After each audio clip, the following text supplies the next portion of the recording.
Kalau ada hak berarti ada kewajiban. Nah ini yang repot, ini kita hidup cuma nuntut hak, gak pernah jalankan kewajiban. Kenali haknya orang-orang yang soleh, tunaikan kewajibanmu kepada mereka semua. Kalau kita mau belajar tentang haknya orang-orang yang soleh, nanti kita akan jadi soleh. Seketika jadi pinter. Sebelumnya udah pinter, seketika jadi pinter, paham takwilnya Al-Quran, paham agama. Gara-gara apa? Kita ini orang akhirat, pantasnya di depan. Gak tahu haknya orang lain. Sekarang kita naik motor, itu di kanan kiri ada orang duduk, gak peduli. Bahkan kadang rodok ngelayer. Ya, Masya Allah. Nah ini yang harus disampaikan sekarang kepada diri kita, keluarga kita, masyarakat kita. Belajarlah mengerti haknya orang lain dan memenuhi kewajibanmu pada orang lain, terutama pada orang-orang yang soleh.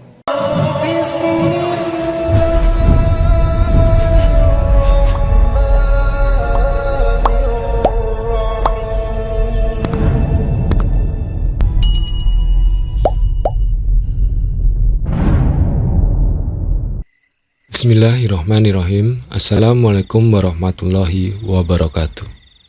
Innalhamdulillah wassalatu wassalam ala rasulillah Sayyidina Muhammad ibni Abdillah wa ala alihi wahbihi wa ma wala amma ba'du.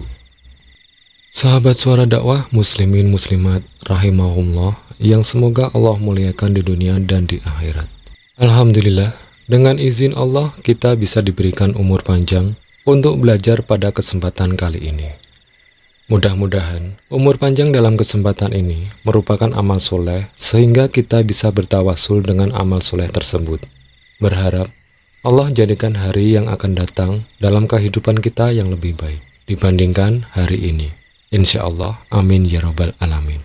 Dalam kesempatan kali ini, kita akan belajar dengan judul Belajarlah mengerti haknya orang lain dan penuhi segala kewajibanmu, yang disampaikan oleh Habib Novel Al-Aidrus. Dan tanpa berlama-lama lagi, mari kita simak dalam kajian berikut ini. Ketahuilah haknya orang-orang yang ahli hak, orang-orang soleh. Ya, ketahuilah haknya orang-orang yang mulia. Ketahuilah haknya orang-orang yang punya pangkat, yang punya kedudukan di sisi Allah Subhanahu wa ta'ala. Wasluk ma'ahum. Kalau sudah tahu, berjalanlah bersama mereka semua. Satu baris ini dulu dibahas, ya mudah-mudahan 25 menit, 30 menit selesai. Bait-bait berikutnya wallahu a'lam. Nah ya, setiap manusia itu punya hak. Berarti manusia yang lain punya kewajiban. Kalau ada hak berarti ada kewajiban.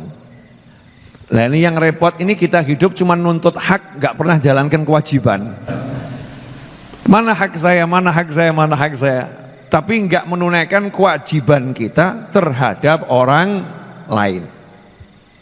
Yang diminta oleh para ulama, oleh orang-orang yang soleh adalah kenali haknya orang-orang yang soleh, tunaikan kewajibanmu kepada mereka semua.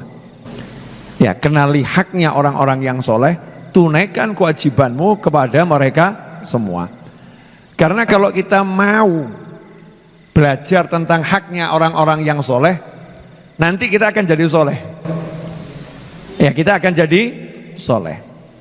Contoh kisah yang saya dengar tentang ya Haji Hasyim Asy'ari atau Mbah Hasyim Asy'ari rahimahullah dengan Yai Khalil Al-Bangkalani rahimahullah. Ya, Mbah Khalil Al-Bangkalani dengan Mbah Hasyim Asy'ari.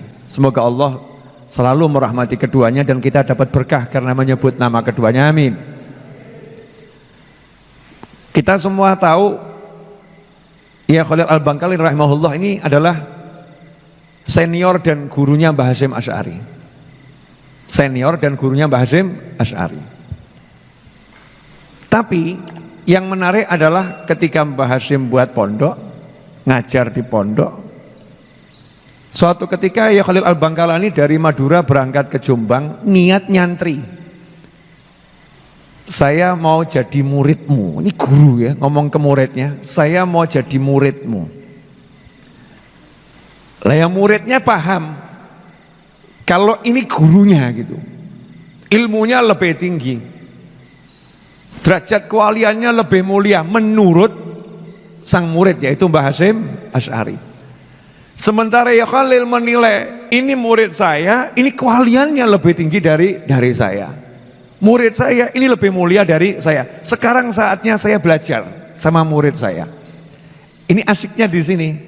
Gak ada yang merasa lebih hebat, yang ada adalah merasa lebih rendah. Ya, memang wali itu gitu. Kalau ketemu orang melihat dirinya, saya kurang dia lebih, saya kurang dia lebih. Nah kalau kita ketemu orang saya lebih dia minus. Betul tak betul? Suami ketemu istri nggak usah jauh-jauh. Suami ketemu istri itu suami melihat aku udah lelah cari nafkah, aku sudah. Dia istriku belum. Lihat istrinya minus, lihat dirinya plusnya banyaknya luar biasa.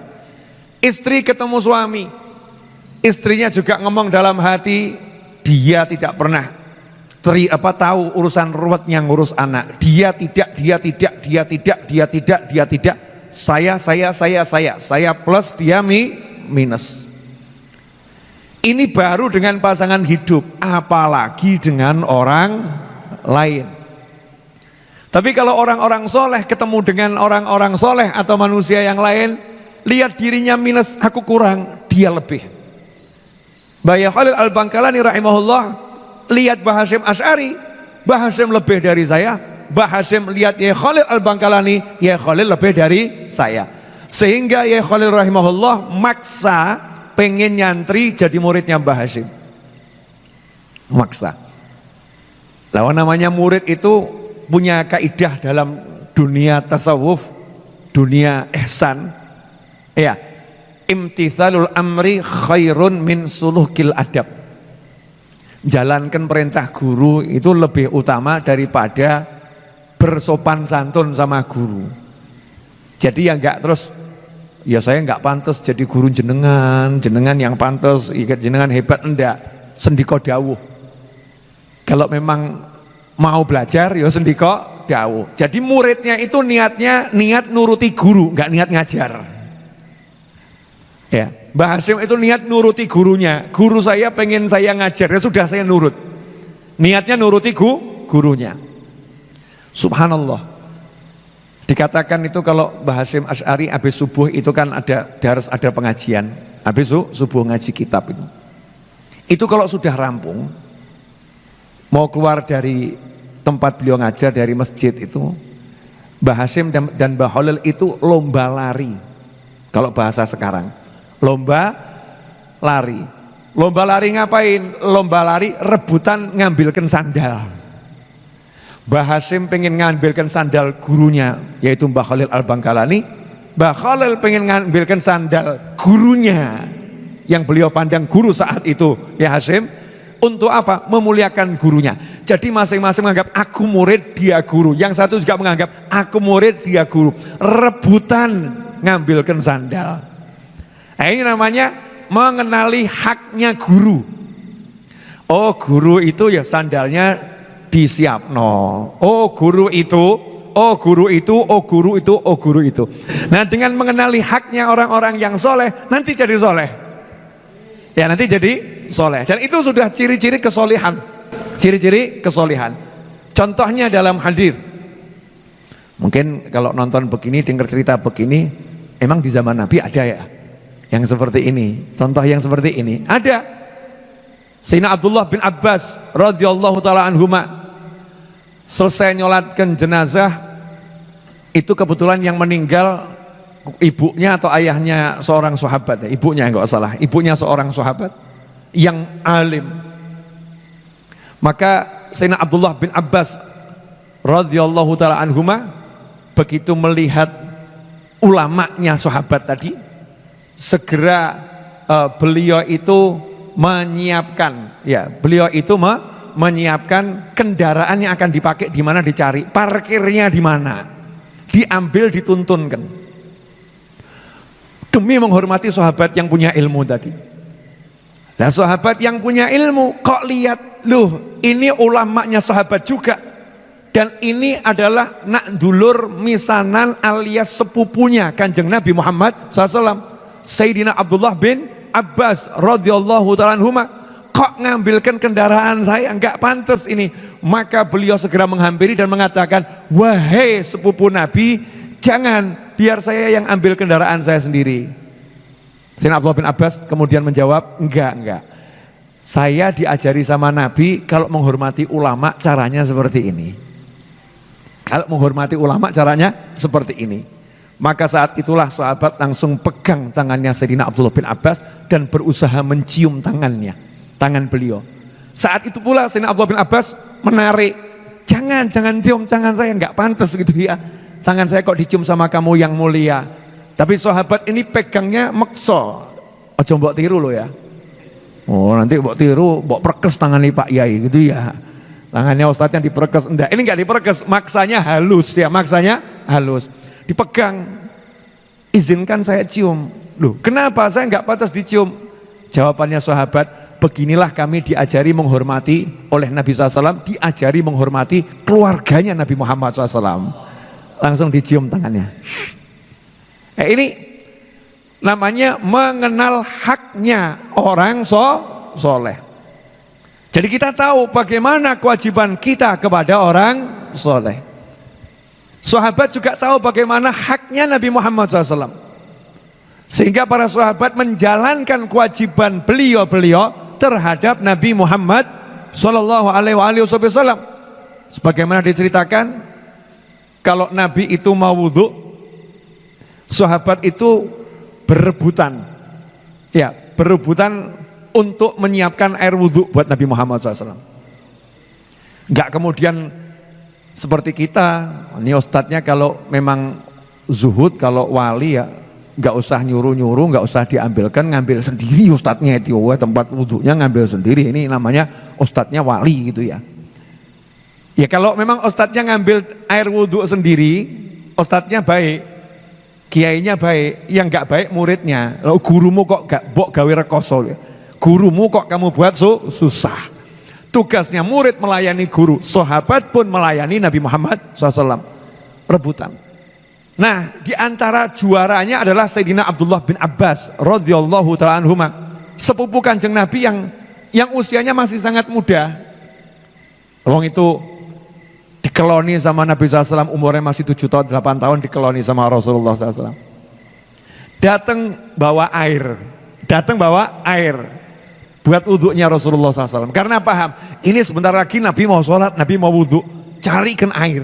Ya dulu cari air kan ya gak gampang ya di Mekah sana ya, butuh pergi keluar ngangsu kalau coro Jawani pun ya. Yang dibuat di luar Jawa istilahnya apa saya gak paham, tapi kalau di Solo, Jawa Tengah, Jawa Timur, ngangsu tuh, ambil air dari sumur ya, dibawa ke dalam rumah Nabi Muhammad SAW. Disitulah Kanjeng Nabi senang SAW, karena umatnya paham cara menghormati Nabi.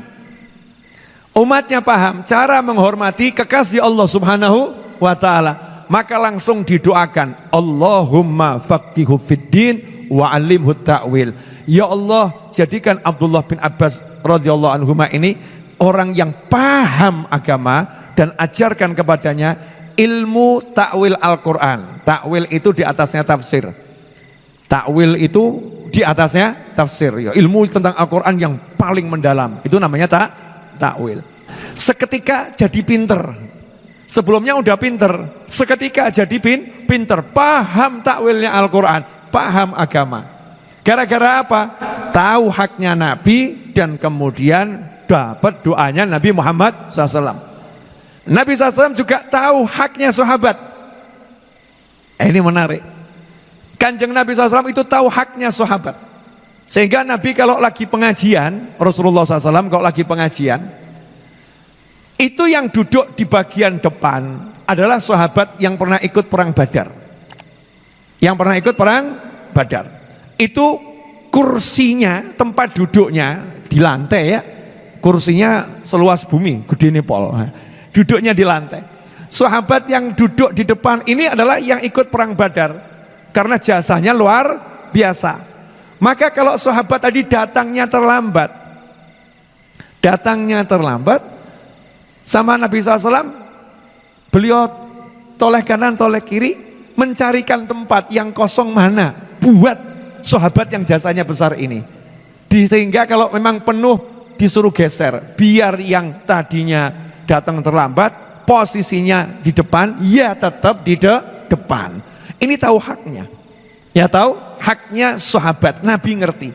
Sehingga pernah ketika Nabi SAW melakukan majelis, datang seorang yang saat itu menjadi kalau zaman sekarang wali kota gitu. Pemimpin di kaumnya ya, wali kota. Bukan orang yang alim, bukan orang yang punya ilmu banyak dibandingkan sahabat yang lain. Datang di duduknya belakang sendiri. Nabi SAW carikan tempat di depan, ternyata di depan sudah penuh. Tapi orang ini nggak pantas duduknya di belakang, karena di kampungnya, di desanya, ini adalah orang yang dihormati oleh masyarakatnya. Maka Nabi SAW mengambil selendang beliau yang dipakai buat nutup wajah kalau di padang Sahara, digelar kalau lagi sholat jadi sajadah, kalau tidur bisa jadi selimutnya Nabi Muhammad SAW. Dibuka sama kanjeng Nabi, kemudian diserahkan, dilemparkan. Ya, yang di belakang terima. Kemudian Nabi berkata, silahkan kamu duduk di selendang saya. Masya Allah. Tempat yang dipakai buat sholat, tempat yang ditaruhkan di wajah, sama Nabi diperintahkan, jadikan itu alas untuk kamu duduk. Apa kata sahabat tersebut? Dipegang, diciumi. Saya terima ya Rasulullah, tapi nggak pantas ya. Saya kok menduduki selendangnya Nabi Muhammad SAW. Loh, ini namanya saling mengerti haknya orang lain. Nah, Habib Ali Habsyi radhiyallahu anhu dalam qasidah ini ngajari kita semua sesuatu yang sekarang mulai hilang. Kadang kita punya ilmu dikit, begitu pejabat datang tambah kalimatnya, orang dunia, duduknya di belakang saja. Kita ini orang akhirat, pantasnya di depan. Gak tahu haknya orang lain. Kemudian datang misalnya, kita orang yang punya duit banyak, datang ulama, kebetulan ulama gak punya duit. Ulama yang hidupnya, ekonominya di bawah merosot, bukan lagi menengah ke bawah ya, di bawah merosot ini ekonominya. Begitu datang, ini kita punya duit banyak, mengatakan nggak pantas dia di depan, pakaiannya saja dilihat nggak enak. Yang di depan ini sugih kabeh, yang di belakang malah melarat. Kita nggak meletakkan ulama tadi di depan, berarti kita tidak tahu haknya ulama. Orang tua, masya Allah, orang tua. Kalau kita ketemu orang tua, haknya orang tua ini kalau ketemu di jalan, muslim ketemu muslim adalah mengucapkan salam. Tapi kalau itu orang tua, maka yang muda hendaknya ngasih salam kepada yang tua. Jangan ngenteni, wis tua, wis meh mati, salam kok gak gelem gitu ya. Bukan begitu. Ini orang tua harus dimuliakan. Kita penuhi haknya. Assalamualaikum. Dulu tuh saya masih kecil, sekarang saya masih muda. Dulu masih kecil ya, sekarang masih muda. Itu kalau lewat di kampung-kampung ada orang lagi duduk depan rumahnya orang-orang tua. Itu kita kalau naik sepeda saja nggak sampai ati genjot. Genjot itu bahasa Jawa ya. Indonesianya Pak, ngayuh. Betul ya? Kita nggak sampai ati ngayuh, turun dari sepeda, tuntun sambil mengucapkan derek langkung, numpang lewat, ya. Terus yang dikasih sapa tadi juga jawab dengan senyum, monggo. Tidak akan gitu, menyenangkan. Silakan lewat. Sekarang kita naik motor, ya naik motor. Itu di kanan kiri ada orang duduk, nggak peduli. Bahkan kadang rodok ngelayer. Ya, Masya Allah.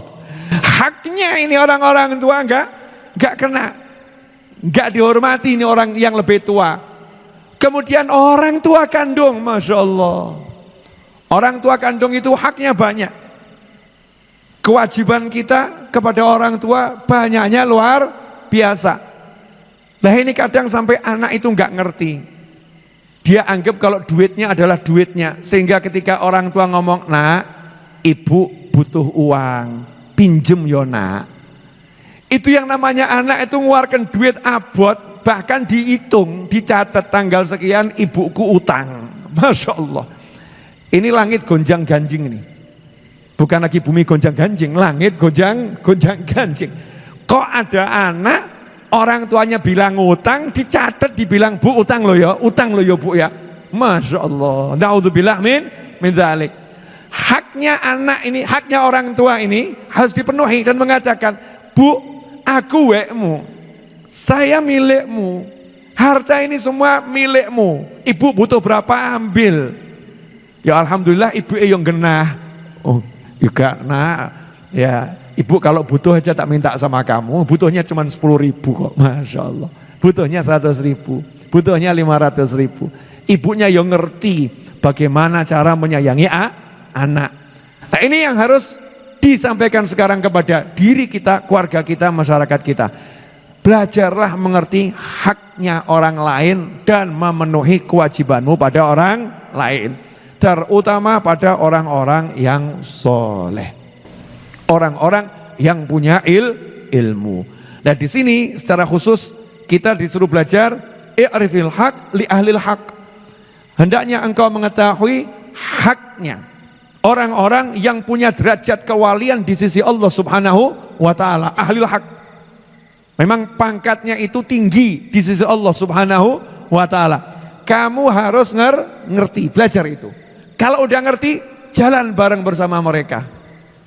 Bayangkan ya, ada orang itu di jalan tol kena macet, padat jalan tolnya. Tiba-tiba di belakang itu kok ada mobil yang mendapatkan pengawalan karena untuk suatu kepentingan yang memang harus dikawal. Nyung jalan gitu ya. Ini kan kewajibannya pengguna jalan memberikan jalan untuk yang punya kepentingan. Otomatis kita ini sopir paham. Sen kiri kalau dari kanan ya, sen kiri kita menepi ke kiri, yang di belakang biar lancar. Lah kalau waktu itu kita diizinkan jalan bareng sama yang dikawal ini, diizinkan jalan bareng di belakangnya, Masya Allah, nggak ketemu macet. Ding ding ding, ding ding, belakangnya sudah ngikuti toh. Cuman mengikuti, macetnya itu ulang sendiri, hilang macetnya, nggak ada itu macet, seakan-akan begitu. Kenapa? Karena yang di depan yang sudah nyarikan jalan, kita tinggal ikut, ikut. Nah ini kita disuruh cari orang-orang soleh, kenali hak mereka semua, jalankan kewajibanmu kepada mereka semua, jalanlah bersama mereka, di belakangnya ikut terus, gak kroso, ngerti-ngerti jadi wali. Tahu-tahu sudah jadi walinya Allah Subhanahu wa taala. Gak kroso. Tidak bisa dihitung-hitung. Kok cepet ya dia sampai pangkat wali, sementara aku kok susah jadi wali. Jawabannya, lah kamu jalan sendiri, dia nunut kok. Kamu jalan sendiri kena macet, lah dia ini nunut orang soleh, sudah dibuatkan jalan, tinggal ikut. Dan inilah yang diajarkan oleh para kiai, para habaib, para ulama dari generasi ke generasi. Untuk apa? Ngenger sama orang-orang soleh, melayani orang-orang soleh, ikut sama orang soleh. Dan itu yang dilakukan sahabat kepada Nabi Muhammad sallallahu alaihi wasallam, seperti sahabat Anas bin Malik radhiyallahu anhu yang umurnya waktu itu 10 tahun, digandeng sama ibunya ketemu Nabi Muhammad SAW. Sembari Sayyidina Anas bin Malik saat itu masih kecil ya, ibunya ngomong, wahai Nabi, semua orang Madinah ini nyambut kedatanganmu ngasih hadiah. Nah saya ini gak punya apa-apa, punyanya cuma anak. Jadi ini saya hadiahkan anak saya untuk melayanimu. Punyanya cuman anak, ini saya hadiahkan anak saya untuk melayanimu. Sehingga Sayyidina Anas bin Malik radhiyallahu anhu menjadi sahabat yang pelayan Nabi Muhammad SAW sampai Nabi meninggal dunia. Sampai Nabi meninggal dunia SAW. Hasilnya apa? Dapat doa. Doanya apa? Enak itu. Itu salah satu doa yang saya harapkan berlaku pada diri saya. Ya, insya Allah jenengan juga dapat. Tapi kalau jenengan nggak dapat, ya nggak apa-apa gitu ya. Insya Allah dapat semuanya ya. Apa doanya? Ya Allah, panjangkan usianya. Panjang umur itu enak enggak? Enak enggak kira-kira panjang umur? Nanti dulu panjang umur kalau penyakitan bih. Enggak enak. Makanya ada orang-orang tua itu yang ngomong, jangan doakan saya panjang umur, doakan husnul khotimah. Kenapa begitu? Sudah malas melihat kehidupan. Teman-temannya sudah pada meninggal. Tua sendiri temannya meninggal semua. Udah nggak nyambung sama yang di bawahnya. Mintanya husnul khotimah. Tapi ini doa Nabi lengkap. Panjangkan umurnya, berkati hartanya. Enak kuwi. Dawa umur sugih. Panjang umur kaya. Duitnya berkah, nambah terus, berkah, kaya. Setelah itu ngasih tambahan lagi, anak keturunannya jadikan banyak ya Allah. Panjang umur, duitnya akeh, anake akeh. Jadi yang kemeruyuk gitu ya, keluarganya besar. Kemudian ya Rob, nanti kalau meninggal masukkan ke dalam surga. Lu enak ya? Meninggal masuk surga, hidupnya kaya raya berkah, anak keturunannya banyak. Ini doa yang saya amini, amin ya Rob. Ya, mudah-mudahan kalau pembantunya Kanjeng Nabi dapat, kita yang di akhir zaman juga minta yang sama. Amin Allahumma amin. Alhamdulillahirrabbilalamin. Sahabat online Suara Dakwah muslimin muslimat rahimahullah. Baru saja kita telah menyimak kajian Habib Novel Al-Idrus tentang belajarlah mengerti haknya orang lain dan penuhi segala kewajibanmu. Semoga dalam kajian ini dapat menjadikan pemahaman kita menjadi lebih baik dari sebelumnya yang belum kita pahami. Dari saya Taufik sebagai admin Suara Dakwah menyampaikan terima kasih, dan bila ada salah kata, saya meminta maaf yang sebesar-besarnya.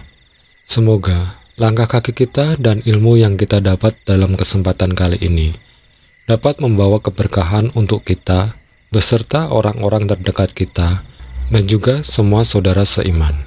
Subhanaka Allahumma wa bihamdika asyhadu alla ilaha illa anta astaghfiruka wa atubu ilaik.